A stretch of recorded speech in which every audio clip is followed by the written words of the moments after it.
Echo Strike.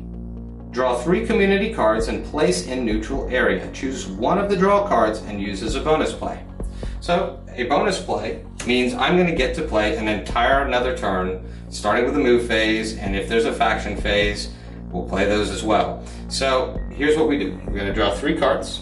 I'm going to place them in the neutral area, and out of these 3 cards, I'm going to choose one. Well, these 2 don't really have factions, and this faction's not too bad for me. So I'm going to go ahead and take that, because I can move this -3, 1, 2, 3, 4. Unfortunately, there's only 1 orange available to move, so I have to give him that. But now I've made the moves, there's no purples, I can't move a purple. But now I get to play another faction card, complete my move, end of turn, and I got an entirely another play out of Echo Strike.